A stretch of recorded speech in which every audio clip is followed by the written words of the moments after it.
ഇന്ന് 32,762 പേർക്കാണ് കോവിഡ് ബാധിച്ചത്.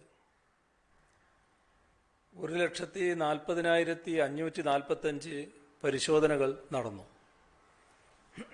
112 പേര് മരണമടഞ്ഞിട്ടുണ്ട്. ആകെ ചികിത്സയിലുള്ളത് 3,31,860 പേരാണ്. 48,413 പേർ രോഗമുക്തരായി. തിരുവനന്തപുരം, എറണാകുളം, തൃശൂർ, മലപ്പുറം ജില്ലകളിൽ ഏർപ്പെടുത്തിയ ട്രിപ്പിൾ ലോക്ക്ഡൗൺ വളരെ വിജയകരമാണ് എന്നാണ് വിലയിരുത്തുന്നത്.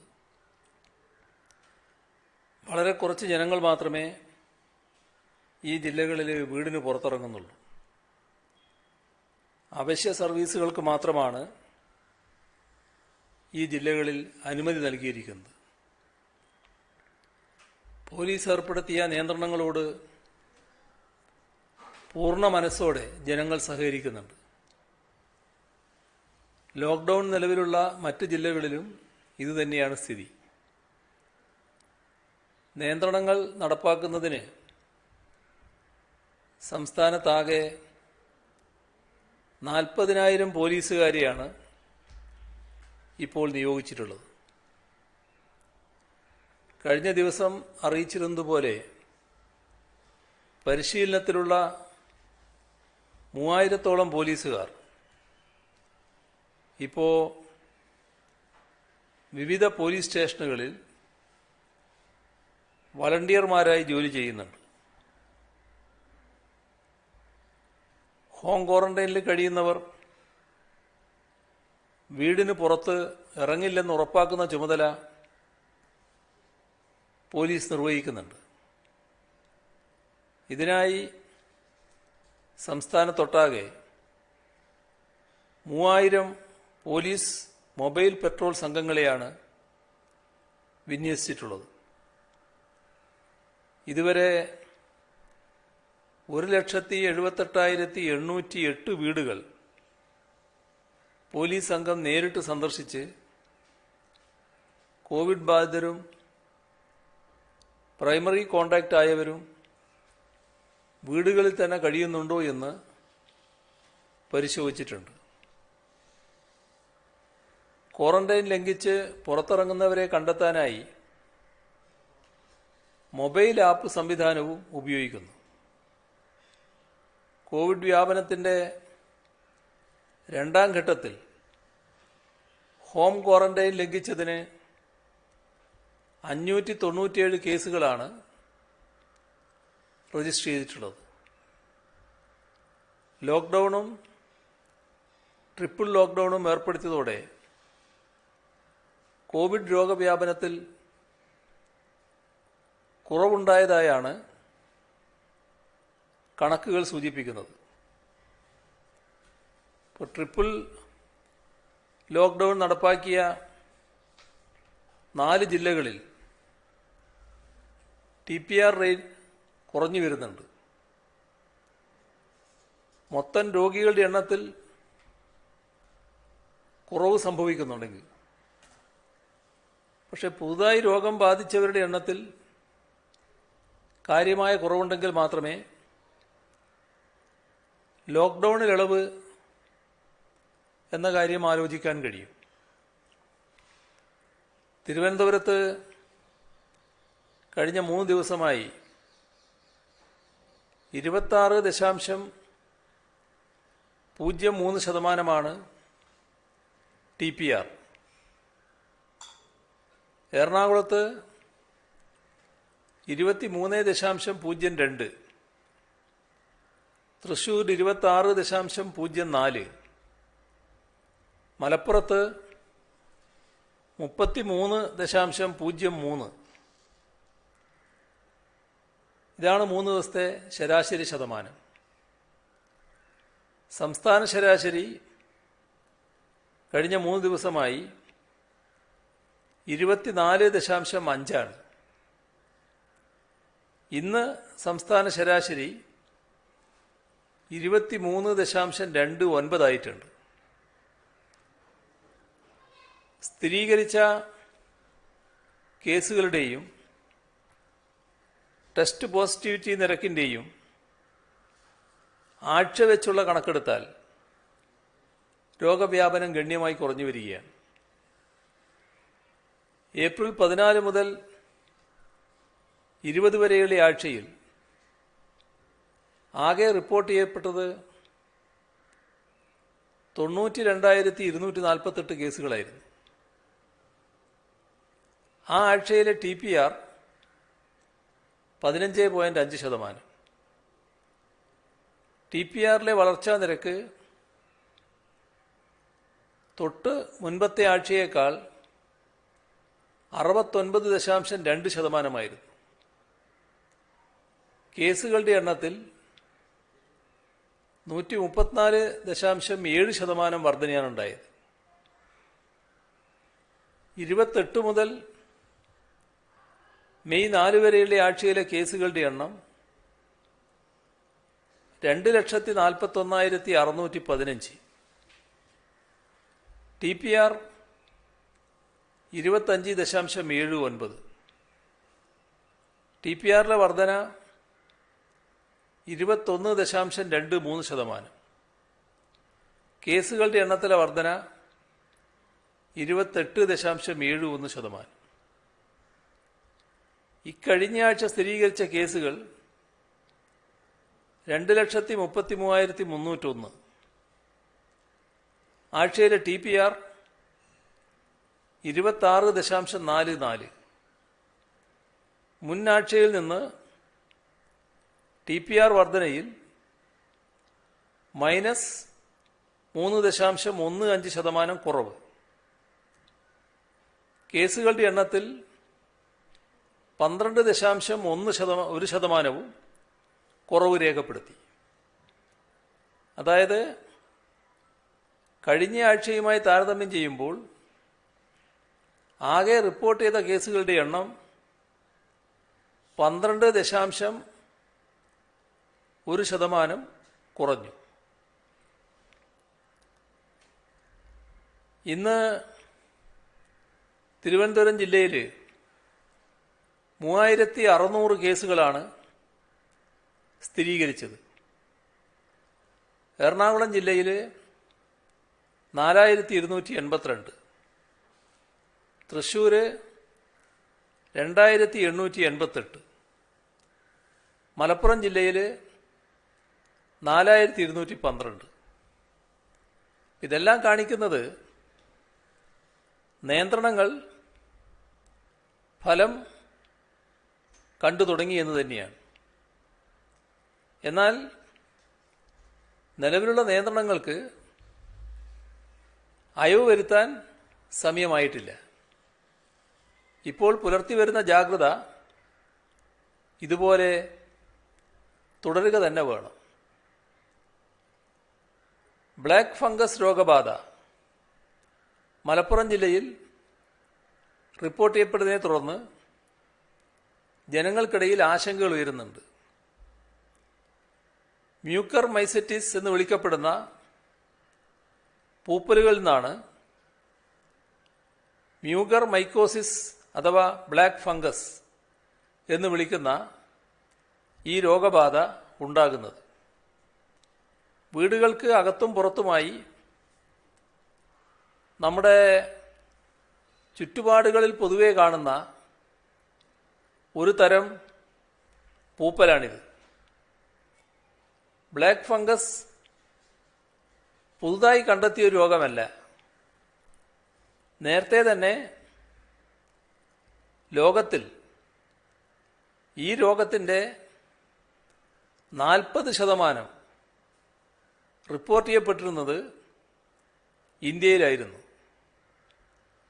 1,00,000 ആളുകളിൽ 14 പേർക്ക് എന്ന നിരക്കിലായിരുന്നു ഇന്ത്യയിൽ ഈ രോഗം കണ്ടുവന്നിരുന്നത്. നിയന്ത്രണാതീതമായ പ്രമേഹമുള്ളവരിലാണ് ഈ രോഗബാധ പൊതുവിൽ അപകടകാരിയായി മാറുന്നത്. അവയവമാറ്റ ശസ്ത്രക്രിയക്ക് വിധേയമായവരിലും ക്യാൻസർ രോഗികളിലും പലപ്പോഴും ഈ രോഗം കണ്ടുവരാറുണ്ട്. ഇന്ത്യയിലെ പ്രമേഹ രോഗികളിൽ 47% പേരിലും രോഗാവസ്ഥ മൂർച്ഛിക്കുന്ന ഘട്ടത്തിലാണ് പ്രമേഹം കണ്ടെത്തുന്നത്. രോഗം കണ്ടെത്തുന്നവരിൽ 25% ആളുകളിൽ മാത്രമാണ് പ്രമേഹം നിയന്ത്രണ വിധേയമായിട്ടുള്ളത്. അതുകൊണ്ട് മ്യൂക്കർ മൈക്കോസിസ് പ്രമേഹ രോഗികൾക്കിടയിൽ അപകടകരമായി മാറുന്ന സ്ഥിതിവിശേഷം ഇന്ത്യയിലുണ്ട്. കോവിഡിൻ്റെ ഒന്നാം തരംഗത്തിൽ തന്നെ മഹാരാഷ്ട്രയിൽ കോവിഡുമായി ബന്ധപ്പെട്ട് മ്യൂക്കർ മൈക്കോസിസ് റിപ്പോർട്ട് ചെയ്യപ്പെട്ടിട്ടുണ്ടായിരുന്നു. നിയന്ത്രണാതീതമായ പ്രമേഹമുള്ളവരിലാണ് കൂടുതലായും ഈ രോഗം കണ്ടെത്തിയത്. സ്റ്റിറോയിഡുകളോ പ്രതിരോധശേഷി കുറക്കുന്ന മരുന്നുകളോ ചികിത്സക്കായി ഉപയോഗിക്കുമ്പോൾ ഈ രോഗം ഗുരുതരമായി പിടിപെടാം. മഹാരാഷ്ട്രയിൽ ഈ രോഗം റിപ്പോർട്ട് ചെയ്യപ്പെട്ടപ്പോൾ തന്നെ കേരളം അതിനെതിരെയുള്ള ജാഗ്രത ആരംഭിച്ചതാണ്. അതിനുശേഷം മലപ്പുറത്ത് ഏറ്റവും അവസാനമായി റിപ്പോർട്ട് ചെയ്തതുൾപ്പെടെ 15 കേസുകളാണ് മ്യൂക്കർ മൈക്കോസിസ് കേരളത്തിൽ ഇതുവരെ റിപ്പോർട്ട് ചെയ്തിരിക്കുന്നത്. ഇത് സാധാരണ കണ്ടുവരുന്നതിനേക്കാൾ കൂടുതലല്ല. കാരണം 2019 16 കേസുകൾ റിപ്പോർട്ട് ചെയ്യപ്പെട്ടിരുന്നു. കോവിഡ് രോഗികളുടെ ചികിത്സയിൽ രക്തത്തിലെ ഗ്ലൂക്കോസ് നില കൃത്യമായി നിലനിർത്തുന്നതിനാവശ്യമായ മാനദണ്ഡങ്ങൾ ചികിത്സാ പ്രോട്ടോക്കോളിൽ ഉൾപ്പെടുത്തിയ ആദ്യത്തെ സംസ്ഥാനമാണ് കേരളം. അതിനാവശ്യമായ ട്രെയിനിങ് ഡോക്ടർമാർക്ക് നൽകുകയും ചെയ്തിട്ടുണ്ട്. രണ്ടാമത്തെ തരംഗത്തിൽ ഇന്ത്യയിലെ മറ്റു പല സംസ്ഥാനങ്ങളിലും മ്യൂക്കർ മൈക്കോസിസ് കേസുകൾ വ്യാപകമായി റിപ്പോർട്ട് ചെയ്യപ്പെടുകയുണ്ടായി. ഈ ഘട്ടത്തിൽ നമ്മുടെ ജാഗ്രതയും കൂടുതൽ ശക്തമാക്കാനുള്ള നടപടികൾ സ്വീകരിക്കേണ്ടതാണ്. ശ്രദ്ധിക്കേണ്ട ഒരു കാര്യം, ഒരാളിൽ നിന്നും മറ്റൊരാളിലേക്ക് പകരുന്ന ഒരു രോഗമല്ല ഇത്. അതുകൊണ്ട് തന്നെ രോഗബാധിതനായ ആൾക്ക് ആവശ്യമായ ചികിത്സയും സഹായവും നൽകാൻ ഭയപ്പെടാതെ മറ്റുള്ളവർ തയ്യാറാവണം. പ്രമേഹ രോഗമുള്ളവർ ഈ സമയത്ത് കൂടുതൽ ശ്രദ്ധയോടെ രോഗത്തെ ചികിത്സിക്കണം. കോവിഡ് ബാധിച്ച പ്രമേഹ രോഗികളും പ്രത്യേക ശ്രദ്ധ പുലർത്തണം. നിർദ്ദേശങ്ങൾക്കായി ഇ-സഞ്ജീവനി സോഫ്റ്റ്വെയർ വഴി ഡോക്ടർമാരുമായി ബന്ധപ്പെടാം. സ്റ്റിറോയിഡുകൾ കോവിഡ് കാലത്ത് ജീവൻ രക്ഷാ മരുന്നുകളാണ്. പക്ഷേ ഡോക്ടർമാരുടെ നിർദ്ദേശപ്രകാരം മാത്രമേ സ്റ്റിറോയിഡുകൾ കഴിക്കാൻ പാടുള്ളൂ. ഒരു വശത്ത് അനുഭവപ്പെടുന്ന ശക്തമായ തലവേദന, കണ്ണുകൾക്ക് ചുറ്റും ശക്തമായ വേദന, കാഴ്ച മങ്ങൽ, മൂക്കിൽ നിന്നും കറുപ്പ് നിറത്തിലുള്ള ദ്രവം പുറത്തുവരൽ, ഇവയാണ് ഈ രോഗത്തിൻ്റെ ലക്ഷണങ്ങൾ. വളരെ അപൂർവമായി മാത്രമേ ഈ രോഗം ഉണ്ടാകാറുള്ളൂ. അതുകൊണ്ട് തന്നെ ആരും അനാവശ്യമായി ഭയപ്പെടേണ്ടതില്ല. പ്രമേഹമുള്ളവർ കൂടുതലായി ശ്രദ്ധിക്കണം. ഗുരുതരമായ മറ്റ് രോഗാവസ്ഥയുള്ള കോവിഡ് രോഗികളും കരുതലെടുക്കണം. ഡോക്ടർമാർ നൽകുന്ന നിർദ്ദേശങ്ങൾ കൃത്യമായി പാലിക്കുകയും വേണം. സർക്കാർ ഹോസ്പിറ്റലുകളിൽ നിലവിലുള്ളത് 2906 ICU കിടക്കകളാണ്. അതിൽ 1404 കിടക്കകൾ കോവിഡ് രോഗികളുടെയും 616 കിടക്കകൾ കോവിഡേതര രോഗികളുടെയും ചികിത്സക്കായി ഉപയോഗിക്കുകയാണ്. സർക്കാർ ആശുപത്രികളിലെ 69.5% ICU കിടക്കകളിലാണ് ഇപ്പോൾ ആളുകളുള്ളത്. സ്വകാര്യ ആശുപത്രികളിലെ 7468 ICU കിടക്കകളിൽ 1681 എണ്ണമാണ് കോവിഡ് രോഗികളുടെ ചികിത്സക്കായി ഇപ്പോൾ ഉപയോഗിക്കുന്നത്. സർക്കാർ ആശുപത്രികളിൽ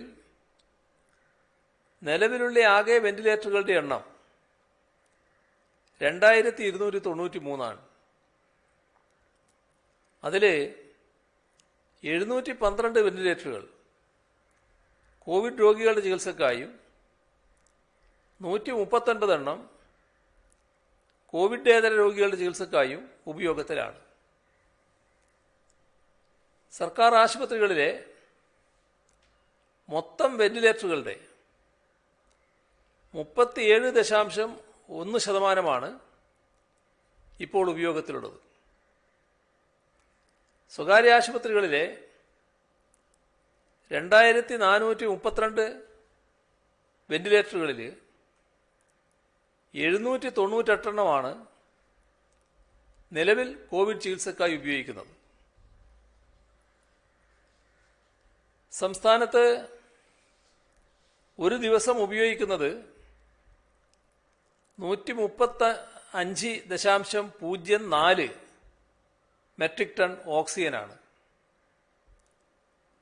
239.24 മെട്രിക് ടൺ ഓക്സിജൻ ഒരു ദിവസം ഇവിടെ ലഭ്യമാകുന്നുണ്ട്.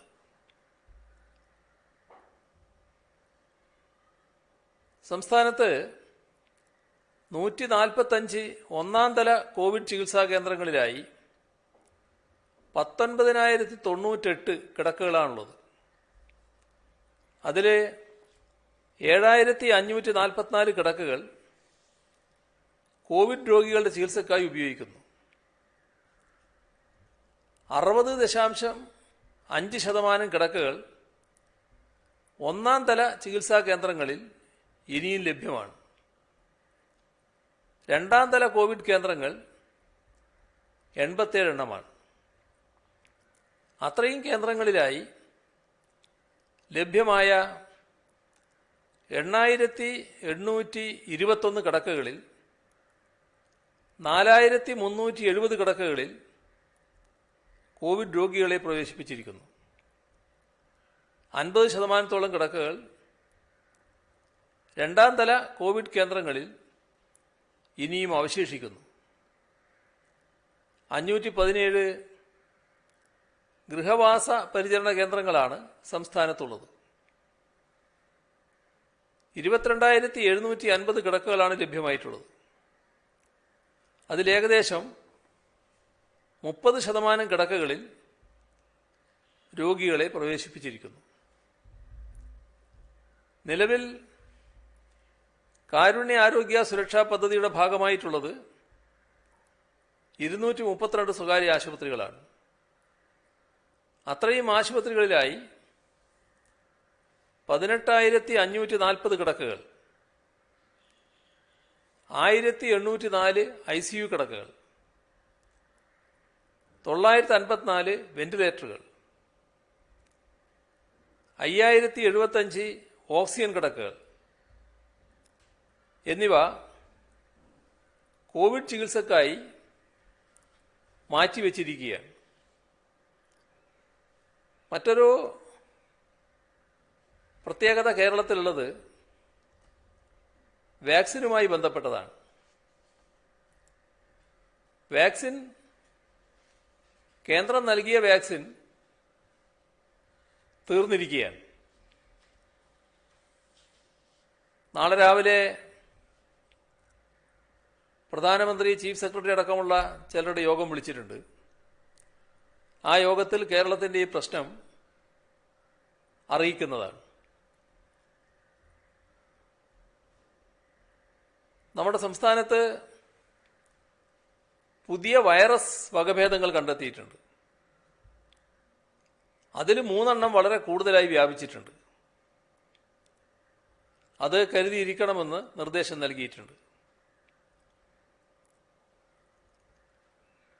മാസ്ക് അടക്കമുള്ള ആരോഗ്യ സംബന്ധിയായ ചില ഇനങ്ങളുടെ കാര്യത്തിൽ ചില പ്രശ്നങ്ങളുണ്ടായിട്ടുണ്ട്. സംസ്ഥാന സർക്കാർ വില നിജപ്പെടുത്തിയപ്പോൾ ഗുണമേന്മയുള്ള മാസ്കുകൾ കിട്ടാതാകുന്നു എന്നൊരു പരാതി ഉയർന്നു വന്നിട്ടുണ്ട്. വിവിധ വസ്തുക്കളുമായി ബന്ധപ്പെട്ടും ഇത്തരം പരാതികൾ ഉയരുന്നുണ്ട്. അപ്പോൾ അത് കൃത്യമായി റിവ്യൂ ചെയ്ത് എന്താണ് വസ്തുത എന്ന് വിലയിരുത്തി ആവശ്യമായ തീരുമാനമെടുക്കാൻ നിർദ്ദേശം നൽകിയിട്ടുണ്ട്. നമ്മുടെ സംസ്ഥാനത്ത് മത്സ്യത്തൊഴിലാളികൾ കുറച്ചു നാളായി കടലിൽ പോകാനാകുന്നില്ല. സ്വാഭാവികമായും കുറച്ച് ദിവസം ജോലിയില്ലാതായാൽ ആ തൊഴിലാളികൾ പ്രയാസത്തിലേക്കും പട്ടിണിയിലേക്കും നീങ്ങും. അപ്പോൾ അതുകൊണ്ട് അവരെ സഹായിക്കേണ്ടതുണ്ട്. ഈ ഘട്ടത്തിൽ അവർക്ക് ഭക്ഷ്യക്കിറ്റ് നൽകാൻ തീരുമാനിച്ചിട്ടുണ്ട്.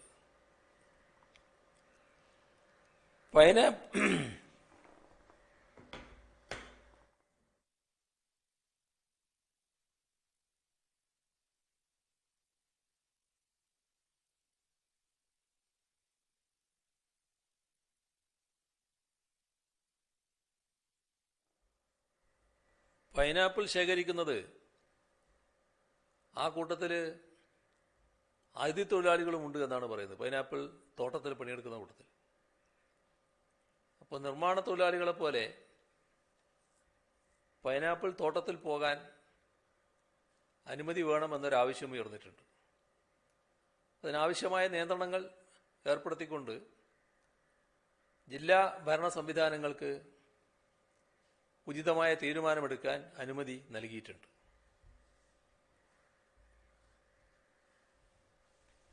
നമ്മുടെ സംസ്ഥാനത്ത് പാൽ വിതരണത്തിൽ വലിയ പ്രശ്നങ്ങൾ വന്നിട്ടുണ്ട്. മിൽമ ഉച്ചയ്ക്ക് ശേഷം പാലെടുക്കുന്നില്ല. അപ്പോൾ ആ പാല് എടുക്കാത്തതിന്റെ ഭാഗമായി ക്ഷീര കർഷകർ വലിയ വിഷമത്തിലാണ്. അപ്പോൾ പാല് നശിച്ചു പോകാതെ വിതരണം ചെയ്യാൻ കഴിയുമോ എന്ന് ആലോചിക്കേണ്ടതുണ്ട്. ഇപ്പോൾ CFLTCകളുണ്ട്, അതേപോലെ തന്നെ CLTCകളുണ്ട്, CSLTCകളുണ്ട്, അംഗൻവാടികളുണ്ട്, വൃദ്ധസദനങ്ങൾ, ദുരിതാശ്വാസ ക്യാമ്പുകൾ, കടലിൽ പോകാൻ കഴിയാത്ത മത്സ്യത്തൊഴിലാളികൾ, അതിഥി തൊഴിലാളി ക്യാമ്പുകൾ, ഇവിടങ്ങളിൽ രോഗം ബാധിച്ചവരിലും പ്രത്യേകിച്ച് കുട്ടികളിൽ അംഗൻവാടി അതുപോലുള്ള കേന്ദ്രങ്ങൾ, ഇങ്ങനെയുള്ള എല്ലാവർക്കും പാൽ നൽകുന്ന നടപടി സ്വീകരിക്കാവുന്നതാണ്. അപ്പം അതിൽ ക്ഷീരകർഷകരുമായി സംസാരിച്ച് ഒരു ധാരണയുണ്ടാക്കി പാൽ ശേഖരിച്ച് അതത് സ്ഥലത്ത് പാൽ വിതരണം ചെയ്യാനാണ് ശ്രദ്ധിക്കേണ്ടത്. കഴിഞ്ഞ 24 മണിക്കൂറിനുള്ളിൽ സംസ്ഥാനത്ത് മാസ്ക് ധരിക്കാത്ത 8264 പേർക്കെതിരെ കേസ് രജിസ്റ്റർ ചെയ്തു. സാമൂഹ്യ അകലം പാലിക്കാത്തതിന് 4467 പേർക്കെതിരെയും നിയമ നടപടി സ്വീകരിച്ചു. പിഴയായി 28,99,950 രൂപയാണ് ഈ കഴിഞ്ഞ ദിവസം ഈടാക്കിയത്. ഇന്ന് സംസ്ഥാനത്ത് കോട്ടയം, ആലപ്പുഴ, ഇടുക്കി അങ്ങനെ 3 ജില്ലകളിൽ യെല്ലോ അലർട്ട് പ്രഖ്യാപിച്ചിട്ടുണ്ട്. കേരള തീരത്ത് മെയ് 19 വരെ 2 മുതൽ 3.3 മീറ്റർ വരെ ഉയരത്തിൽ ശക്തമായ തിരമാലകൾ ഉണ്ടാകാൻ സാധ്യതയുണ്ട്. അപ്പോൾ മത്സ്യത്തൊഴിലാളികൾ കടലിൽ പോകുമ്പോൾ ജാഗ്രത പാലിക്കണം എന്ന് കാലാവസ്ഥാ വകുപ്പ് മുന്നറിയിപ്പ് നൽകിയിട്ടുണ്ട്. ചുഴലിക്കാറ്റിനെ തുടർന്ന് സംസ്ഥാനത്ത് ആരംഭിച്ച ക്യാമ്പുകളിൽ 100 എണ്ണം ഇപ്പോൾ തുടരുന്നുണ്ട്. 893 കുടുംബങ്ങളിലായി 3159 പേരാണ് ഈ ക്യാമ്പുകളിലുള്ളത്. വേറൊരു ന്യൂനമർദ്ദം രൂപപ്പെടാനുള്ള സാധ്യതയെക്കുറിച്ച് പറയുന്നുണ്ട്. ബംഗാൾ ഉൾക്കടലിൽ മെയ് 22 ഒരു ന്യൂനമർദ്ദം രൂപപ്പെടാനുള്ള സാധ്യതയാണ് കാലാവസ്ഥാ വകുപ്പ് മുന്നറിയിപ്പായി നൽകുന്നത്. അതിനുശേഷമുള്ള 72 മണിക്കൂറിൽ ശക്തി പ്രാപിച്ച് അതൊരു ചുഴലിക്കാറ്റായി മാറും എന്നും അറിയിച്ചിട്ടുണ്ട്. പക്ഷേ ഈ ന്യൂനമർദ്ദത്തിൻ്റെ പ്രതീക്ഷിക്കുന്ന സഞ്ചാരപഥത്തിൽ കേരളം ഉൾപ്പെടുന്നില്ല. വരും മണിക്കൂറുകളിൽ ന്യൂനമർദ്ദ രൂപീകരണവും അതുമായി ബന്ധപ്പെട്ട് കേരളത്തിലെ ദിനാവസ്ഥയിൽ വരാൻ സാധ്യതയുള്ള മാറ്റങ്ങളും ദുരന്ത നിവാരണ അതോറിറ്റിയും കേന്ദ്ര കാലാവസ്ഥാ വകുപ്പും സൂക്ഷ്മമായി നിരീക്ഷിച്ചു വരികയാണ്.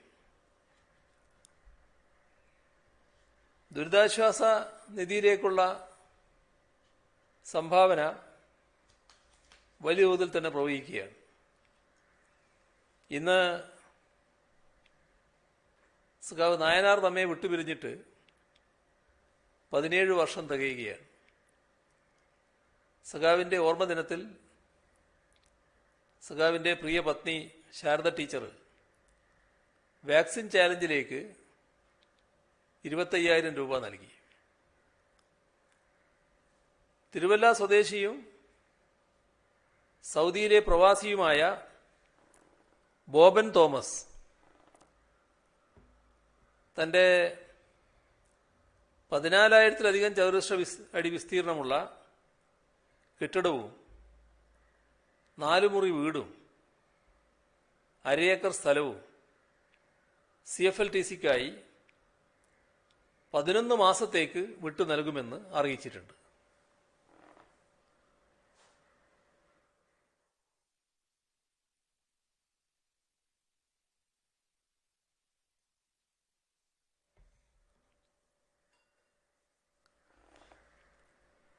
പാട്യം വെസ്റ്റ് UP സ്കൂൾ വിദ്യാർത്ഥികൾ 10,000 വിറ്റാമിൻ C ഗുളികകളാണ് ആരോഗ്യവകുപ്പിന് കൈമാറിയത്. കള്ളുഷാപ്പ് ലൈസൻസി അസോസിയേഷൻ സംസ്ഥാന കമ്മിറ്റി ആദ്യ ഗഡു 32,50,000 രൂപ, അഖിലേന്ത്യാ ജനാധിപത്യ മഹിളാ അസോസിയേഷൻ സംസ്ഥാന കമ്മിറ്റി യൂണിറ്റുകളിൽ നിന്ന് സമാഹരിച്ച 30 ലക്ഷം രൂപ, Kerala vision digital and broadband cable TV operators association 25 lakh, Thiruvananthapuram city traffic യൂണിറ്റിലെ പോലീസ് ഉദ്യോഗസ്ഥർ ശമ്പളത്തിൽ നിന്നും 22,40,323 രൂപ, കല്ലുപറമ്പിൽ ഗോപാലൻ ബാബുരാജൻ വാവ 10 ലക്ഷം, കുമിളി ഗ്രാമപഞ്ചായത്ത് 25 ലക്ഷം, പള്ളിവാസൽ ഗ്രാമപഞ്ചായത്ത് 25 ലക്ഷം, ചക്കുപള്ളം ഗ്രാമപഞ്ചായത്ത് 20 ലക്ഷം, പീരുമേട് ഗ്രാമപഞ്ചായത്ത് 15 ലക്ഷം, വെള്ളത്തൂവൽ ഗ്രാമപഞ്ചായത്ത് 15 ലക്ഷം, വണ്ടൻമേട് ഗ്രാമപഞ്ചായത്ത് 12 ലക്ഷം, നടക്കുതാഴ സർവീസ് സഹകരണ ബാങ്ക് 11,24,084 രൂപ, കൊന്നത്തടി ഗ്രാമപഞ്ചായത്ത് 10 ലക്ഷം, വണ്ടിപ്പെരിയാർ ഗ്രാമപഞ്ചായത്ത് 10 ലക്ഷം, കരുണാപുരം ഗ്രാമപഞ്ചായത്ത്, ഉടുമ്പൻചോല ഗ്രാമപഞ്ചായത്ത്, ശാന്തമ്പാറ ഗ്രാമപഞ്ചായത്ത്, കാഞ്ചിയാർ ഗ്രാമപഞ്ചായത്ത് എല്ലാവരും 10 ലക്ഷം രൂപ വീതം. കാഞ്ചിയാർ സർവീസ് സഹകരണ ബാങ്കും ജീവനക്കാരും 10,38,125 രൂപ. കായംകുളം പുല്ലുകുളങ്ങര സർവീസ് സഹകരണ ബാങ്ക് ആദ്യ ഗഡു 8 ലക്ഷം രൂപ. അവണാക്കുഴി സർവീസ് സഹകരണ സംഘം ജീവനക്കാർ 2 ദിവസത്തെ ശമ്പളം ഉൾപ്പെടെ 7,67,110 രൂപ. തിരുവനന്തപുരം പോലീസ് സഹകരണ സംഘം 7 ലക്ഷം രൂപ. എടച്ചേരി ബാങ്ക് 7 ലക്ഷം. പാലക്കാട് ജില്ലയിലെ panchayat deputy director, panchayat assistant director, 6 performance audit യൂണിറ്റുകൾ, ഇത്രയും ഓഫീസുകളിലെ ജീവനക്കാർ 6,44,570 രൂപ. ചെറുതാഴം ഗ്രാമപഞ്ചായത്ത് 5 ലക്ഷം. റാന്നി ജയ പൗൾട്രി ഫീഡ്സ് ഉടമ ജയൻ 5 ലക്ഷം. പേര് വെളിപ്പെടുത്താൻ ആഗ്രഹിക്കാത്ത ചാവക്കാട് സ്വദേശി 5 ലക്ഷം. സുൽത്താൻ ബത്തേരി സർവീസ് സഹകരണ ബാങ്ക് 5 ലക്ഷം. ദേശീയ സമ്പാദ്യ പദ്ധതി agents association CATU 4,72,300. Birikkulam service സഹകരണ ബാങ്ക് ഭരണസമിതിയുടെയും ജീവനക്കാരുടെയും വിഹിതം ഉൾപ്പെടെ 4,40,000. Government Vanitha higher secondary school ചേർത്തലയിലെ അധ്യാപകർ 4,06,990. Pathiriyad Kottayam Rajas high school 4,01,348. Kerala non teaching employees organisation സംസ്ഥാന committee 3,50,000. Karthikappally Kayamkulam village service സഹകരണ bank 2 lakh. Abu Dhabi Shakti 1,50,000. KSRTC vigilance ഓഫീസറും ഇൻസ്പെക്ടർമാരും 1,20,500. ഗവൺമെന്റ് UP സ്കൂൾ പേരാമ്പ്രയിലെ അധ്യാപകരും ജീവനക്കാരും 1,200,000. Janadhipatya Mahila association Perambra area committee 1,28,000. Palakkad Vallappuzha CPIM local committee 1,51,000 രൂപ. യാക്കോബൈറ്റ് സിറിയൻ ക്രിസ്ത്യൻ ചർച്ച് അൽമായ ട്രസ്റ്റി CK ഷാജി 1 ലക്ഷം. കൊല്ലം ജില്ലാ ഗവൺമെന്റ് കോൺട്രാക്ടേഴ്സ് സഹകരണ സംഘം 1 ലക്ഷം. മുതിർന്ന മാധ്യമപ്രവർത്തകരുടെ സംഘടനയായ senior journalist union Kerala 1 lakh. റാന്നിയിലെ Athipparambil AY Reji 1 lakh. Electrical inspectorate engineers association അംഗങ്ങൾ 1 lakh. Retired government college principal Palakkad ചിറ്റൂരിലുള്ള professor Prabhakaran 1 lakh. Electrical inspectorate engineers association അംഗങ്ങൾ 1 lakh. Kollam government vocational higher secondary school, തിരുവനന്തപുരത്തെ cotton hill higher secondary school, Carmel girls higher secondary school, Peroorkada government Vanitha higher secondary school, ഇവിടങ്ങളിലൊക്കെയുള്ള student police cadet പദ്ധതി സമാഹരിച്ച 60,000 രൂപ. Neyyattinkara private school employees സഹകരണ സംഘം 60,000. പിലാത്തറ സഹകരണ college MD NV Ramakrishnan 50,000. Kozhikode Kayalam സ്വദേശിയായ MV സുഭാഷ്, അനുപമ സുഭാഷ് എന്നിവർ 50,000 രൂപ. റിട്ടയേർഡ് നിയമവകുപ്പ് അഡീഷണൽ സെക്രട്ടറി ലക്ഷ്മണൻപിള്ള 50,000 രൂപ. പാട്യത്തെ KM രാജൻ 50,000 രൂപ. കണ്ണൂർ ഏഴിലോട്ടെ വാസുദേവൻ നമ്പീശൻ 50,000. ഫുട്ബോൾ ക്ലബ് ബാഴ്സലോണയുടെ കേരളത്തിലെ ആരാധക കൂട്ടായ്മയായ ക്ലൂസ് ഓഫ് കേരള 47,000. പാട്യം ഗ്രാമപഞ്ചായത്ത് vice president KP Pradeepan 40,000. Self financing college teachers and staff association Ernakulam ജില്ലാ കമ്മിറ്റി 38,000. മിനിജ PR മാറ്റിവെച്ച ഒരു മാസത്തെ ശമ്പളം 38,090. കേരള സംസ്ഥാന service pensioners union Athiyannoor unit 30,000. മാനന്തേരിയിലെ റിട്ടയേർഡ് അധ്യാപകൻ P ബാലൻ 30,000. മുഹമ്മദ് അഫ്സൽ മടത്തലിന്റെ ഓർമ്മയ്ക്കായി ദേശീയ സമ്പാദ്യ പദ്ധതി ഏജന്റുമാരും സുഹൃത്തുക്കളും കൂടി 27,000. Sarabhai institute of science and technology Vellanad പൂർവ്വകാല SFI പ്രവർത്തകർ 25,000. ഏഴോം കുറുവാട് OV കൃഷ്ണനും കുടുംബവും 25,000. CRPFിൽ നിന്നും വിരമിച്ച സബ് ഇൻസ്പെക്ടർ കൊല്ലം സ്വദേശി ബാസി പെൻഷൻ തുകയായ 25,000. CPIM museum branch Kalamassery 25,000. Nilamel NSS college NCC കേഡറ്റുകൾ 25,000. എറണാകുളത്തെ വാഴക്കുളം വായനശാല 20,000. Kannur Andalur Thazhekkavu brothers club 20,000. KSDP Alappuzha chairman CB Chandrababu 20,000. Kannur Andalur Thazhekkavu brothers club 20,000. എറണാകുളത്തെ വാഴക്കുളം വായനശാല 20,000. പന്തക്കപ്പാറയിലെ KP ചന്ദ്രൻ അപകട ഇൻഷുറൻസ് തുക ലഭിച്ചതിൽ 20,000. പാതിരിയാട് പാച്ചപ്പൊയ്കയിലെ റിട്ടയേർഡ് അധ്യാപക ദമ്പതികൾ PP Preman Vasantha AC 20,000. Orkkatteri ER Ranjith 20,000. മാനന്തേരിയിലെ കുന്നുംബ്രോൻ ആൻഡി 20,000. മാലൂർ കാഞ്ഞിലേരിയിലെ Puthussery Rajan 15,000. All India BSNL DOT pensioners അസോസിയേഷന്റെ പെരുമ്പാവൂർ ഘടകം 10,001. കൊല്ലം ആശ്രാമം S പ്രദീപ് 10,000. കിളിയളം ചെറുവയലടുക്കം ശ്രീ ചാമുണ്ടേശ്വരിക്കാവ് 10,000.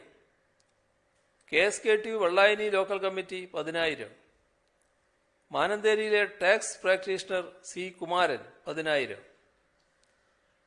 നന്ദിയോട് പാലോട് ആയിഷ ബീവിയുടെ മരണാനന്തര ചെലവുകൾ ചുരുക്കി 10,000. നന്ദിയോട് പഞ്ചായത്തിലെ senior citizens friends welfare association 10,000. CPO rank holders association 10,750. Cherukulathur Kodakkattukuzhiyil Shavos ലാലും സഫ്ദർ ലാലും 10,000. മാവൂർ കറുത്തേടത്തുകുഴി തിലോത്തമ 10,000. മാതമംഗലം മാത്തുവയലിലെ K ദാമോദരൻ പെൻഷൻ തുക 10,000. കണ്ണവം കിഴുവക്കലിലെ സിറാജ് TSഉം അഷ്റഫും 10,000. ചിറ്റാരിപ്പറമ്പ് P പത്മനാഭൻ 10,000. ആലത്തൂർ അപ്പുക്കുട്ടൻ 10,000. കണ്ണൂർ സർവകലാശാലയുടെ മാങ്ങാട്ടുപറമ്പ് ക്യാമ്പസ് MSc വിദ്യാർത്ഥികൾ 10,000. C കണാരൻ മാസ്റ്ററുടെ ഓർമ്മക്കായി കോഴിക്കോട് മടവൂർ സ്കൂളിൽ കൊടുക്കാറുള്ള 10,000 രൂപയുടെ എൻഡോവ്മെന്റ് സ്കൂൾ തുറക്കാത്ത സാഹചര്യത്തിൽ ദുരിതാശ്വാസ നിധിയിലേക്ക് മകൻ C മനോജ് കൈമാറി. ആലത്തൂർ SNR ചിപ്സ് ഉടമ കരീം 10,000. ഡേവിഡ് കളപ്പുരക്കലിന്റെ 1ാം പിറന്നാൾ ആഘോഷത്തിന് കരുതിയിരുന്ന 10,000. കടന്നപ്പള്ളി പടിഞ്ഞാറേക്കര K അജയകുമാർ ഒരു മാസത്തെ സഹകരണ പെൻഷൻ 8,900 രൂപ. കുറ്റിക്കാട്ടൂർ CITU തൊഴിലാളികൾ ആക്രി സാധനങ്ങൾ ശേഖരിച്ച് കിട്ടിയ തുക 8,010 രൂപ. Eengapuzha AGM higher secondary school NSS volunteers പൊതുച്ചേർ വിറ്റ് കിട്ടിയ തുക 6,500. Kerala state land consultant association CITU Iritty area committee 5,000. Cherukulathur Manjodi വയപ്പുറത്ത് ശ്രീനിവാസൻ 5,000. വടകരയിലെ വൈക്കലശ്ശേരി UP സ്കൂൾ 5ാം ക്ലാസ് വിദ്യാർത്ഥി V ഹരിദേവ് 5,000. കോഴിക്കോട് കക്കോടിയിലെ മോരുൽ സുബൈദ പെൻഷൻ തുകയിൽ നിന്നും 5,000. AIYF ചെറുപുഴ യൂണിറ്റ് കമ്മിറ്റി അംഗങ്ങൾ കൂലിപ്പണിയെടുത്ത് കിട്ടിയ 5,000. ചെറുവാഞ്ചേരിയിലെ അനൈക 5508 രൂപ. പൂവട്ടുപറമ്പിലെ സെയ്തലവി 5000. ചിറ്റാരിപ്പറമ്പിലെ പി രാമകൃഷ്ണൻ 5000. അബി കുര്യൻ ജോർജ് 5000.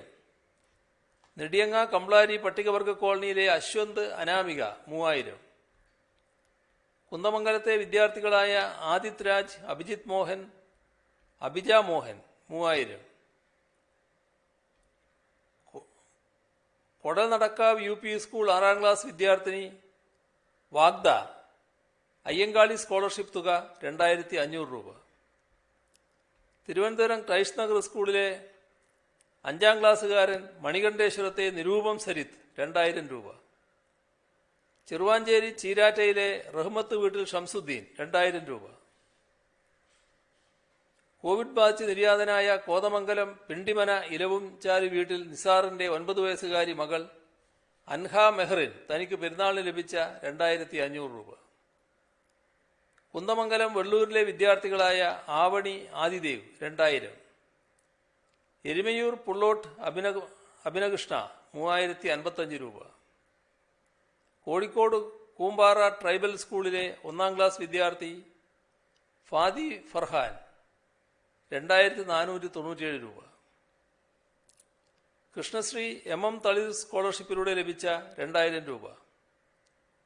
ചാത്തമംഗലത്തെ അരുന്ധതി മുരളി, ഐശ്വര്യ മുരളി എന്നിവർ 1639 രൂപ.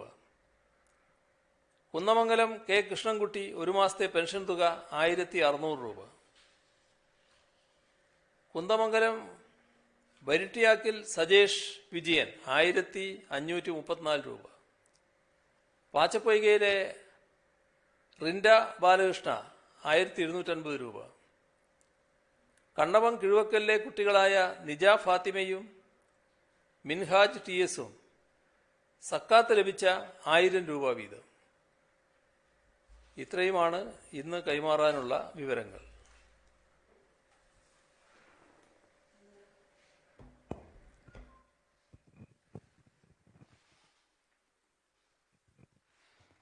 നാളെ പുതിയ സർക്കാർ അങ്ങയുടെ നേതൃത്വത്തിൽ സത്യപ്രതിജ്ഞ ചെയ്യാണ്. ഇന്നലെ മന്ത്രിമാരെ നിശ്ചയിച്ചപ്പോൾ മുതൽ പ്രധാനപ്പെട്ട ചർച്ച ആരോഗ്യമന്ത്രി കെ ശൈലജ ടീച്ചറെ ഒഴിവാക്കിയതുമായി ബന്ധപ്പെട്ടാണ്. പൊതുമാനദണ്ഡം എന്ന് പറയുമ്പോഴും സാംസ്കാരിക പ്രവർത്തകർ, സിനിമാ പ്രവർത്തകരൊക്കെ അത് ശരിയായില്ല എന്നുള്ള പരസ്യാഭിപ്രായം രംഗത്ത് വന്നിട്ടുണ്ട്.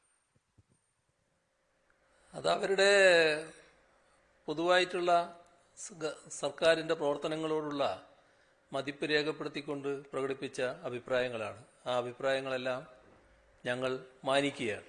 സർക്കാരിൻ്റെ പ്രവർത്തനത്തിൽ അവരെല്ലാം കൂടെയുണ്ടായിരുന്നു. അതിൻ്റെ ഭാഗമായി തന്നെ സർക്കാരിന് നല്ല നിലക്ക് കാര്യങ്ങൾ നിർവഹിക്കാൻ കഴിഞ്ഞു എന്ന ഒരു തോന്നലിൻ്റെ ഭാഗമായി തന്നെയാണ് അത്തരം പ്രതികരണങ്ങൾ വന്നിട്ടുള്ളത്. പക്ഷേ ഞങ്ങളെടുത്ത ഒരു സമീപനം പുതിയ ആളുകൾ വരിക എന്നുള്ളതാണ്. ആ പുതിയ ആളുകൾ വരുമ്പോൾ എല്ലാവരും നേരത്തെ പ്രവർത്തിച്ചവർ ഒന്നിനൊന്ന് മികവ് കാട്ടിയവരാണ് ഓരോ രംഗത്തും. ആ മികവ് കാട്ടിയവരിൽ ആർക്കും പ്രത്യേക അളവ് വേണ്ടതില്ല എന്നൊരു പൊതു തീരുമാനമാണ് ഞങ്ങളെടുത്തത്. അതിൻ്റെ ഭാഗമായിട്ടാണ് ആ തീരുമാനം വന്നത്. അപ്പോൾ ആ അഭിപ്രായം പ്രകടിപ്പിച്ചവരുടെ എല്ലാം ഉദ്ദേശശുദ്ധി ഞങ്ങൾ മനസ്സിലാക്കുന്നു, അതിന് നന്ദിയും പ്രകടിപ്പിക്കുന്നു. പക്ഷേ ഞങ്ങൾ പൊതുവിലെടുത്തൊരു തീരുമാനം ഇളവ് വേണ്ടതില്ല എന്നുള്ളതാണ്, ഒരു എക്സംഷൻ വേണ്ട എന്നുള്ളതാണ്. അതിൻ്റെ ഭാഗമായാണ് ഇങ്ങനെയൊരു നിലപാടെടുത്തത്. അങ്ങനെ എക്സംഷൻ കൊടുത്താൽ ഒട്ടേറെ പേർക്ക് കൊടുക്കാനുണ്ടാവും. ഈ എല്ലാവർക്കും എക്സംഷൻ വേണമെന്നില്ല. അപ്പോൾ നമ്മുടെ സംസ്ഥാനത്തിന്റെ ഏറ്റവും വലിയ ഒരു ഭൂരിപക്ഷം, റെക്കോർഡ് ഭൂരിപക്ഷത്തിനാണ് ശൈലജ ടീച്ചർ തിരഞ്ഞെടുക്കപ്പെട്ടത്.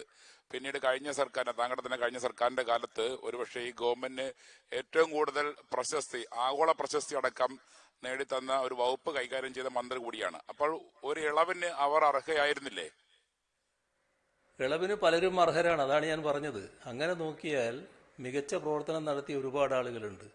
അതാണല്ലോ ഞങ്ങൾ നേരത്തെ നടത്തിയ ഒരു നിലപാടും നേരത്തെ ഞങ്ങൾ സ്വീകരിച്ചൊരു നിലപാടും ഇതുപോലെ ഒട്ടേറെ അഭിപ്രായങ്ങൾക്കിടയാക്കിയതാണല്ലോ. ഇപ്പോൾ സ്ഥാനാർത്ഥി നിർണയത്തിൻ്റെ ഘട്ടത്തിൽ പാർട്ടി സ്വീകരിച്ചൊരു നിലപാടുണ്ടല്ലോ. നമ്മുടെ നാടും രാജ്യവും ലോകമൊക്കെ ശ്രദ്ധിക്കുമാർ പ്രവർത്തിച്ച ഒട്ടേറെ പേരെയല്ലേ അപ്പോൾ സ്ഥാനാർത്ഥി പട്ടികയിൽ തന്നെ ഒഴിവായി പോകുന്ന നിലയുണ്ടായത്. അതൊന്നും അവരുടെ മികവ് മാനിക്കാതെയല്ല, ഒരു പുതിയ കാഴ്ചപ്പാട്, പുതിയ ആളുകൾക്ക് അവസരം നൽകുക, അതിന് CPIM-ന് കഴിയും. അതാണ് CPIM സ്വീകരിച്ച നിലപാട്. അതിൻ്റെ ഭാഗമായാണ് അന്ന് അത് സ്വീകരിച്ചത്. അതായിരുന്നു കൂടുതൽ റിസ്ക് ഉള്ള കാര്യം, കാരണം ബഹുജനങ്ങളുടെ മുന്നിൽ അവതരിപ്പിക്കുന്ന കാര്യമാണ്. നമ്മളാ ഘട്ടം കഴിഞ്ഞു, ബഹുജനങ്ങൾ പൂർണ്ണമായി ആ നിലപാട് സ്വീകരിച്ചു എന്ന് തന്നെയാണ് കണ്ടത്. കാരണം ഇതിലൊന്നും വേറെ എന്തെങ്കിലും ദുരുദ്ദേശമല്ല, സൗദ്ദേശമാണ് എന്ന് ബഹുജനങ്ങൾക്കാകെ ബോധ്യപ്പെട്ടു. ഇക്കാര്യത്തിലും അത് തന്നെയാണ് ഉണ്ടായിട്ടുള്ളത്. കോവിഡ് വ്യാപനം വളരെ രൂക്ഷമായിട്ട് നിൽക്കുന്ന ഈ ഒരു സമയത്ത് KK ശൈലജ ടീച്ചറെ പോലെ വളരെ പരിചയസമ്പന്നയായ ഒരാൾ സർക്കാരിൽ ഇല്ല എന്നുള്ളത് പ്രശ്നങ്ങൾ സൃഷ്ടിക്കുമോ? അതൊരു കുറവായിട്ട് മാറാൻ സാധ്യതയുണ്ടോ? അങ്ങനെ കാണുന്നില്ല. കാരണം എല്ലാ പ്രവർത്തനങ്ങളും കൂട്ടായിട്ടാണ് നടക്കുന്നത്. ആ കൂട്ടായ പ്രവർത്തനത്തിൽ ഒരു കുറവും ഉണ്ടാവില്ല. നല്ല മികവോടുകൂടി തന്നെ തുറന്ന് കാര്യങ്ങൾ നടത്താനാകും എന്ന് തന്നെയാണ് കാണേണ്ടത്. CPM ജനറൽ സെക്രട്ടറിയും ചില PB അംഗങ്ങളുമൊക്കെ ഈ തീരുമാനത്തെ വിമർശിച്ചു എന്നും അതിർത്തി അറിയിച്ചു എന്നും വാർത്തകൾ കണ്ടു. അതിലെന്തെങ്കിലും വാസ്തവമുണ്ടോ? ഒരു വസ്തുതയില്ല എൻ്റെ അനുഭവത്തിൽ. CM LDF അതിന്റെ മന്ത്രിമാരൊക്കെ തീരുമാനിച്ചു കഴിഞ്ഞു. ഇപ്പൊ നാളെ സത്യപ്രതിജ്ഞയാണ്. പക്ഷെ പ്രതിപക്ഷം അവരുടെ നേതാവിനെ ഇതുവരെ തെരഞ്ഞെടുത്തിട്ടില്ല. അതുമായി ബന്ധപ്പെട്ട് വലിയ തർക്കങ്ങളൊക്കെ നടക്കുന്നത് പറയുന്നു. ഇപ്പം നിയമസഭാ സമ്മേളനം ആരംഭിച്ച് അംഗങ്ങളുടെ സത്യപ്രതിജ്ഞ എടുക്കുമ്പോഴേക്ക് പോലും പ്രതിപക്ഷ നേതാവിനെ തെരഞ്ഞെടുക്കാൻ പറ്റാത്തൊരു സാഹചര്യത്തിലാണ് പ്രതിപക്ഷം ഉള്ളത്. ഇതിനെങ്ങനെയാണ് കാണുന്നത്? പ്രതിപക്ഷ നേതാവിനെ ജനാധിപത്യപരമായി അവർ തന്നെ തീരുമാനിക്കണം. അവരുടെ അഖിലേന്ത്യാ നേതൃത്വത്തിന്റെ പ്രതിനിധി തന്നെ വന്നു എന്ന് കേട്ടിട്ടുണ്ട്. അപ്പോൾ സ്വാഭാവികമായി അവർ ആ ജനാധിപത്യ പ്രക്രിയയിലൂടെ ആളെ തീരുമാനിക്കുമെന്ന് തന്നെയാണ് കണക്കാക്കാവുന്നത്. ഏതായാലും പ്രതിപക്ഷ നേതാവിനെ തീരുമാനിക്കുന്നതിലും അത് പ്രഖ്യാപിക്കുന്നതിലും നമുക്കൊന്നും യാതൊരു പങ്കുമില്ലല്ലോ. അത് അവർ തന്നെ ചെയ്യേണ്ട കാര്യമാണ്. അവർ ചെയ്യട്ടെ എന്ന് മാത്രമേ പറയാനുള്ളൂ. നിയുക്ത മന്ത്രിമാരുടെ വകുപ്പുകൾ സംബന്ധിച്ച് നിരവധി വാർത്തകൾ വരുന്നുണ്ട്. അങ്ങ് ഔദ്യോഗികമായി സ്ഥിരീകരിച്ചിട്ടില്ല. അതൊന്ന് പറയാനുള്ള സമയമായിട്ടുണ്ടോ? അങ്ങനെ പറയാൻ പറ്റില്ലല്ലോ. അത് നിങ്ങൾക്കറിയാലോ. അത് സാധാരണഗതിയിൽ ഗവർണർക്ക് കൊടുക്കേണ്ടതാണ്. അതിനുശേഷം അത് പ്രഖ്യാപിക്കാൻ നൽകാനുണ്ടാവുക. CM ഈ സോഷ്യൽ മീഡിയയിൽ ഉൾപ്പെടെയുള്ള ഒരു പൊതുവിമർശനം വരുന്നുണ്ട്. പുതുമുഖങ്ങളാണ് ഭരണം എന്നുണ്ടെങ്കിൽ എന്തുകൊണ്ട് മുഖ്യമന്ത്രി മാറുന്നില്ല എന്നൊരു പൊതുവിമർശനം വരുന്നുണ്ട്. അതൊരു സാധാരണഗതിയിൽ വരാവുന്നൊരു വിമർശനം തന്നെയാണ്. പക്ഷേ പാർട്ടി ഇങ്ങനെയാണ് തീരുമാനിച്ചത്. CM ഈ വകുപ്പുകൾ സംബന്ധിച്ച് നിരവധി വാർത്തകൾ വരുന്നുണ്ട്. ഈ വരുന്ന വാർത്തയൊക്കെ സത്യം തന്നെയല്ലേ? അല്ല, അത് അങ്ങനെ പറയുന്നത് ശരിയല്ല. ഇതിപ്പോ അത് എൻ്റെ ഭാഗത്തുനിന്ന് പറയേണ്ടത് നാളെ ഗവർണർക്ക് കൊടുക്കുന്നതോടുകൂടി പുറത്തു പറയലാണ്. അത് മാത്രമേ എനിക്ക് ചെയ്യാൻ പറ്റൂ. ഈ സത്യപ്രതിജ്ഞയുമായി ബന്ധപ്പെട്ട് ആൾക്കാരെ ഉൾപ്പെടുത്തുന്നതിനെതിരെ ഹൈക്കോടതിയിൽ ഒരു ഹർജി വരികയും ആളെ കുറയ്ക്കണമെന്നൊരു വാക്കാൽ പരാമർശം കോടതി നടത്തുകയും ചെയ്തു. അതിൽ 500 പേരുണ്ടാകില്ല എന്ന് തന്നെയാണോ സർക്കാർ കണക്കാക്കുന്നത് ഇപ്പോൾ? അല്ല, ഞാനെന്ത് എല്ലാ കാര്യങ്ങളും പരസ്യമായി നിങ്ങളോട് തന്നെ പറഞ്ഞില്ലേ. അന്ന് ഞാൻ പറഞ്ഞില്ലേ പരമാവധി ക്ഷണിക്കുന്നത്, നിങ്ങൾ കഴിയാവുന്നത്ര വരാതിരിക്കണം എന്ന് കൂടി ഞാൻ ആ കൂട്ടത്ത് പറഞ്ഞല്ലോ. അതെല്ലാം മാനിച്ച് ഇപ്പോൾ എൻ്റെ അനുഭവത്തിൽ തന്നെ ഒട്ടേറെ പേര് ഞങ്ങൾ വാഹനം ബുക്ക് ചെയ്തായിരുന്നു, വരുന്നില്ല എന്ന് ദൂരദേശത്തുള്ളവർ വിളിച്ചു പറഞ്ഞിട്ടുണ്ട്. ഒരുപാട് പേര് ഇവിടെയുള്ള പലരും ഞങ്ങളിപ്പോൾ പരിപാടിയിൽ പങ്കെടുക്കുന്നില്ല ഈ ഘട്ടത്തിൽ എന്ന് പറഞ്ഞിട്ടുണ്ട്. അപ്പോൾ അങ്ങനെ വരുമ്പോൾ സാധാരണഗതിയിൽ ഹൈക്കോടതി പറഞ്ഞതുപോലെ തന്നെയുള്ള ആ പ്രതീക്ഷയിൽ തന്നെയാണ് സർക്കാർ നേരത്തെയുള്ളത്. വലിയ കുറവ് അതിലുണ്ടാവും തന്നെയാണ് കാണുന്നത്. പ്രതിപക്ഷം ഈ ചടങ്ങ് ബഹിഷ്കരിക്കുന്നതാണ് പറഞ്ഞത്. CM ഈ ട്രിപ്പിൾ ലോക്ക്ഡൌൺ കാലത്ത് 500 പോലും അധികമാണെന്ന് IMA ഉൾപ്പെടെയുള്ള ആരോഗ്യ മേഖല വിദഗ്ധരൊക്കെ ചൂണ്ടിക്കാണിക്കുന്നുണ്ട്. പ്രതിപക്ഷം ഇത് ബഹിഷ്കരിച്ചത് എന്താണെന്ന് അവർ തന്നെ തീരുമാനിക്കേണ്ട ഒരു കാര്യമാണ്. ഒരു സർക്കാരിൻ്റെ പ്രവർത്തനം തുടങ്ങുമ്പോൾ ഇങ്ങനെയാണോ അവർ നിലപാട് സ്വീകരിക്കേണ്ടത് എന്നത് ഒരു പ്രശ്നം തന്നെയാണ്. അത് നിങ്ങളെപ്പോലുള്ളവർ വിലയിരുത്തേണ്ട ഒരു കാര്യമാണ്. നമ്മുടെ ജനാധിപത്യ പ്രക്രിയയിൽ പ്രതിപക്ഷത്തിന് മാന്യമായൊരു സ്ഥാനമുണ്ട്. ആ മാന്യത പലപ്പോഴും കാത്തു സൂക്ഷിക്കാൻ പ്രതിപക്ഷത്തിന് കഴിഞ്ഞിട്ടില്ല എന്നുള്ളത് മറ്റൊരു കാര്യം. എങ്കിലും ഒരു പുതിയ തുടക്കമാകുമ്പോൾ അതിൻ്റെ ഭാഗമായി അവർ കൂടി ഉണ്ടാകേണ്ടതായിരുന്നു. അതില്ലാത്തത് ഒരു ശരിയായ രീതിയായില്ല എന്ന് മാത്രമേ പറയാനുള്ളൂ. നമുക്കിപ്പോൾ അവരെ നിർബന്ധിച്ച് പങ്കെടുപ്പിക്കാനാവില്ലല്ലോ. അതിൽ സാധാരണഗതിയിൽ പ്രതിപക്ഷത്തുള്ള എല്ലാവരെയും നമ്മൾ പ്രതീക്ഷിക്കുന്നില്ലല്ലോ. ചുരുക്കം ആളുകളെ മാത്രമല്ലേ പ്രതീക്ഷിക്കുന്നത്. അത്രയും ആളുകൾക്ക് പങ്കെടുക്കാൻ സാധാരണയിൽ കഴിയുമായിരുന്നു. ഇനി അതല്ല, ഈ സാഹചര്യം പ്രമാണിച്ച് അത്രയധികം ആൾ പോകണ്ട, ഞങ്ങൾ 1-2 ആളുകളെ പോകണ്ടു എന്ന് തീരുമാനിച്ചും അവർക്ക് നിൽക്കാമായിരുന്നു. എന്നാൽ പ്രതിപക്ഷ സാന്നിധ്യമല്ലോ. അപ്പോൾ പ്രതിപക്ഷ സാന്നിധ്യമേ വേണ്ട എന്ന് തീരുമാനിച്ചത് അത് ഔചിത്യമായില്ല എന്നാണ് എനിക്ക് തോന്നുന്നത്. CM ഈ പുതിയ വൈറസുകൾ കൂടുതലായി കണ്ടെത്തി എന്ന് പറഞ്ഞു. അത് ഇന്ത്യൻ വൈറസ് ആണോ അല്ലെങ്കിൽ വിദേശ വൈറസ് ആണോ? നേരത്തെ CM തന്നെ ഒരു വാർത്താ സമ്മേളനത്തിൽ മലബാർ മേഖലയിലാണ് ഇത്തരം വൈറസുകൾ കൂടുതലെന്ന് പറഞ്ഞിരുന്നു. അങ്ങനെയാണോ? അതല്ല നമ്മുടെ സംസ്ഥാനത്ത് എല്ലായിടത്തും ഉണ്ടോ? ഒരു 6-7 തരം വൈറസ് ഉണ്ട്. അതിലൊരു 3 തരം വളരെ കൂടുതലുണ്ട് എന്നാണ് പറയുന്നത്. അതിന്റെ മറ്റ് വിശദ വിവരങ്ങൾ ഇപ്പോൾ എൻ്റെ കയ്യിലില്ല, നമ്മുടെ ആരോഗ്യ വകുപ്പിന്റെ കയ്യിലുണ്ട്. CM ഈ ബ്ലാക്ക് ഫംഗസ് റിപ്പോർട്ട് ചെയ്ത ശേഷം ചില ജില്ലകളിൽ ഈ മരുന്ന് കിട്ടുന്നില്ല എന്നൊരു പരാതി പല ആൾക്കാരും ഇങ്ങനെ പറയുന്നുണ്ട്. അങ്ങനെ മരുന്ന് കിട്ടായ്മ അങ്ങനെ വല്ല പ്രശ്നമുണ്ടോ? ചിലയിടങ്ങളിൽ ഉള്ള മരുന്നിന് കൂടുതൽ വില ഈടാക്കുന്നു എന്നും ചില ആൾക്കാർ പറയുന്നുണ്ട്. അങ്ങനെ വസ്തുതയുണ്ടോ അതിനകത്ത്? അതിൽ സാധാരണ നിലക്ക് വസ്തുത ഉണ്ടാകാൻ വഴിയില്ല. ഏതായാലും നിങ്ങൾ ഉന്നയിച്ച സാഹചര്യത്തിൽ അത് പരിശോധിക്കാം എന്താണെന്നുള്ളത്. CM ഈ അക്ഷയ സെന്ററുകൾ തുറക്കുമ്പോൾ ഈ സെക്ടറൽ മജിസ്ട്രേറ്റുമാർ അവരെ വലിയ തോതിൽ ഉപദ്രവിക്കുന്നു എന്നൊരു പരാതിയുണ്ട് അവർ പല സ്ഥലങ്ങളിലും. അപ്പോൾ അത് അവർക്ക് എന്തെങ്കിലും സംരക്ഷണം കൊടുക്കാൻ കഴിയുമോ? അക്ഷയ സെന്ററുകൾ സാധാരണഗതിയിൽ ചില കമ്മ്യൂണിക്കേഷന് ആവശ്യമായിട്ടുള്ളൊരു കാര്യമാണ്. അത് നമ്മുടെ അങ്ങനെ ഒരു പ്രശ്നമുണ്ടെങ്കിൽ അതിൽ ബന്ധപ്പെട്ട നടപടികൾ സ്വീകരിക്കാൻ ജില്ലാ ഭരണാധികാരികളോട് പറയാം. CM ഈ ട്രിപ്പിൾ ലോക്ക്ഡൌണുമായിട്ട് ബന്ധപ്പെട്ട് ഒന്നിടവിട്ടാണല്ലോ കടകൾ തുറക്കുന്നത്. ഇന്നത്തെ ഒരു കാഴ്ച എന്ന് പറയുമ്പോൾ ടൗൺ വിട്ടും മറ്റുള്ള സ്ഥലങ്ങളിലെല്ലാം കടയിൽ നീണ്ട ക്യൂവും ആൾക്കൂട്ടവും കാണുന്നുണ്ട്. എല്ലാ ദിവസവും തുറക്കുന്നതിനെക്കാട്ടിലും വൻ ക്യൂ ആണ് ഈ കടകളുടെ മുന്നിൽ ഉണ്ടാകുന്നത്. അതുകൊണ്ട് ഏതെങ്കിലും ഉപയോഗമുണ്ടാകുന്നോ ഈ ഒന്നിടവിട്ട് കട തുറക്കുന്നത് കൊണ്ട്? ഇതുകൊണ്ട് വലിയ ഗുണം ഉണ്ടായിട്ടുണ്ട് എന്നാണ് പൊതുവിൽ നാം കാണേണ്ടത്. ഏതെങ്കിലും ഒരു കടയുടെ മുന്നിൽ ചില ക്യൂ അധികം കണ്ടിട്ടുണ്ടെങ്കിൽ അത് നിയന്ത്രിക്കേണ്ടത് എങ്ങനെയെന്നുള്ളത് നമുക്ക് നോക്കാം. എന്നാൽ കടകൾ തുറക്കാതിരിക്കുക, അത് ചില സാധനങ്ങൾ ഹോം ഡെലിവറി ആയിട്ട് പോവുക, അതൊക്കെ വലിയ ഫലം ചെയ്യുന്നുണ്ട്. അതിൻ്റെ ഭാഗമായിട്ട് തന്നെ ഇപ്പോൾ ഞങ്ങൾ ആലോചിച്ചിട്ടുള്ളൊരു കാര്യം, ഇപ്പോൾ തുണിക്കടകളിൽ നിന്ന് ചില പ്രത്യേക ഘട്ടങ്ങളിൽ തുണി എടുക്കേണ്ടതായിട്ട് വരുന്നുണ്ട് ആളുകൾക്ക്.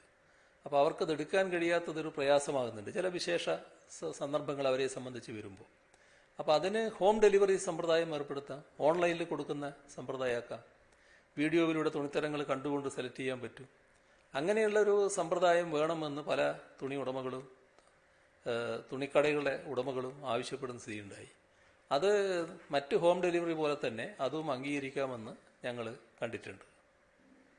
CM ഈ ചുഴലിക്കാറ്റിന്റെ ഭീതി ഒഴിഞ്ഞ സാഹചര്യത്തിൽ ഈ മത്സ്യബന്ധനം നടത്തുവാൻ എന്തെങ്കിലും സാധ്യതയുണ്ടോ? മത്സ്യത്തൊഴിലാളികൾക്ക് കടലിൽ പോകാൻ ഭീഷണിയില്ല എന്നൊരവസ്ഥ വന്നാൽ ആ നിമിഷം തന്നെ മത്സ്യത്തൊഴിലാളികൾക്ക് കടലിൽ പോകാൻ അനുമതി നൽകണമെന്ന് നിർദ്ദേശിച്ചിട്ടുണ്ട്. അത് പരിശോധിച്ച് ആവശ്യമായ നടപടി ബന്ധപ്പെട്ടവർ സ്വീകരിക്കും. അതുപോലെ തന്നെ വരുന്ന ഈ ട്രോളിംഗ് നിരോധനം വരുന്ന ആഴ്ചകളിൽ ഉണ്ടാകും. അപ്പോൾ ഇപ്പൊ തന്നെ ഒരുപാട് തൊഴിൽ ദിനങ്ങൾ നഷ്ടപ്പെട്ടിരിക്കുന്നു. അപ്പോൾ വലിയ ട്രോളിംഗ് ബോട്ടുകൾക്ക് മാർഗനിർദ്ദേശം പാലിച്ച് മത്സ്യബന്ധനം നടത്തുവാനും വലിയ ഒരു മേഖലയാണ്. അപ്പോൾ അവിടെയുള്ള ഒരു ആൾക്കാർക്ക് ഒരു ഉപജീവനവും ആണല്ലോ. അപ്പൊ അതിന് എന്തെങ്കിലും ഒരു നടപടി? അതിനകത്തൊരു ശാസ്ത്രീയ പ്രശ്നമുണ്ട്, അത് പരിശോധിക്കണം, പരിശോധിച്ചേ പറയാൻ പറ്റും. എന്താണെന്ന് പരിശോധിക്കാം. വലിയ ബോട്ടുകൾക്ക് മത്സ്യബന്ധനത്തിന് പോകാൻ അനുമതിയുണ്ടോ? നമുക്കത് പരിശോധിക്കാം, എന്താണെന്നുള്ളത് പരിശോധിച്ച് പറയാം, അതായിരിക്കും നല്ലത്. CM ഇപ്പോൾ പുതിയൊരു ടീമാണ് മന്ത്രിസഭ വരുന്നത്. അപ്പോൾ അങ്ങയുടെ ടീമിലും മാറ്റമുണ്ടാകുമോ? മറ്റു മന്ത്രിമാരുടെ കാര്യത്തിലുമൊക്കെ ഈ സ്റ്റാഫുകൾ പഴയതുപോലെ തന്നെ ആയിരിക്കുമോ, അതോ പുതിയൊരു ടീമായിരിക്കുമോ? ഇത് സ്റ്റാഫിന്റെ കാര്യമാണോ പറയുന്നത്? അതെ അതെ, അതാവുന്നല്ലേ ഉള്ളൂ. ഇപ്പൊ മന്ത്രിമാരുടെ കാര്യമല്ലേ തീരുമാനിച്ചുള്ളൂ.